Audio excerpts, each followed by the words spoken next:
There are now fewer police officers on our streets and more drug gangs fighting over smaller territories. But what I want to find out is where all these guns are coming from. So, I'm about to meet a gun smuggler at a neutral location.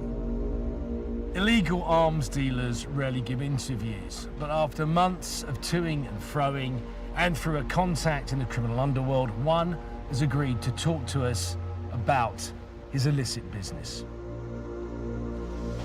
How you doing? Nice to meet you. Can you come in? Thanks for agreeing to talk to us. So, I'd be right in saying that you sell firearms? Yeah, correct, yeah. Do you import them? We do. We bring them in. Can you tell me how they come into the country? A lot of it's by boat, and a lot of it's from the West Coast. Right. So are those boats, private vessels, coming in and landing them on beaches, or is it coming through the ports? Coming through ports, commercial. Right. Yeah. Can you tell me what countries you get them from? America. A lot of it's from America, not from Europe. And can you give me an example of the kind of weapons that you can get into the UK? Mainly handguns, a lot of handguns, or semi-auto pistols. They don't want big, they don't want Kalashnikov, they don't want M16, nothing like that. It is mainly concealed weapons. Weapons that you can hide on your person? Yeah. And what kind of price? Just say you could get me a Beretta 9mm. Yeah. How much money would I have to give you for that pistol? If you're buying one off of us, yeah, between £4,000 and £5,000. £4,000 and £5,000. Yeah. And how much ammunition would I get for that 3-4 grand? You'd get probably 50 shells with that. 50 shells? Yeah, yeah. So that's enough, isn't it? Yeah, it is enough. We're talking, what, 10, 15 a delivery or more? Depends. It's a lot of money, isn't it? Yeah. 24K. Yeah. Times three. Between 50 and 100. 50 and 100? Yeah, in a week we'll bring in. In a week? A week. And there's a demand for them? Yes. Do you worry about what happens to those guns? No. Does it not concern you that someone might use one of those guns to kill someone? Most of the time they use to protect themselves from other drug dealers. Yeah. So it goes two ways, but mainly I think... That's not something that you worry about? Not really, no. It's business? It's business. Yeah. Do you carry something to defend your business? Your business must be precarious as well, right? Definitely, yeah. And when we are moving stuff around and taking things somewhere, and we do protect ourselves.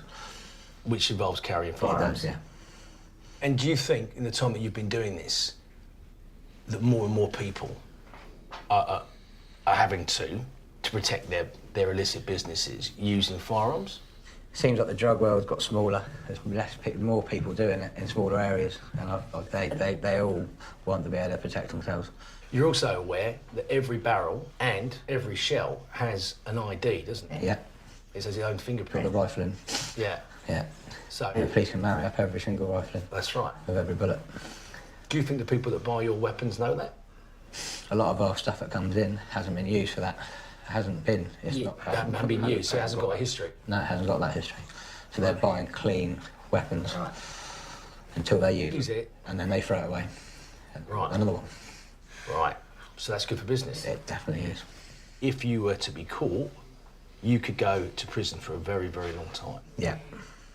Are you making enough money to make that risk worth it? Yeah. Can you get out of the business that you're in? Probably not, because I'm not at the top. But no, so probably not. No. So once you're in this business, it's a very difficult business to get out. Like anything, once you're in an organisation like this, breaking away, you got to give a very good reason to break away. Because you could be considered to be a threat. Right. Yeah. There's one question I want to ask you. You know there's an armed police force out there. Do you worry that one day they're going to come screaming through your door? There's always that worry. Police ain't got no control. They've got no control over it out there. Really? Do you think that's true? Yeah. Do you think there aren't enough policemen on the streets? Definitely not. I don't think they've got enough. I don't think they've got enough ability to be able to enforce stuff. But that's good for us. I mean, they rely on intelligence, which is basically people giving up stuff. I mean, what would happen to someone in your organisation if they decided to talk to the police? They wouldn't be around for very long. I can't help thinking how many crimes his guns may have been involved in. Well, that was an extraordinary conversation and not one I thought I'd ever have with someone from the UK. I mean, He claims to be bringing in 100 weapons a week. And he was very clear about two things. One, more people want what he supplies. And two, the fact that there are less policemen on the street has made his job easier.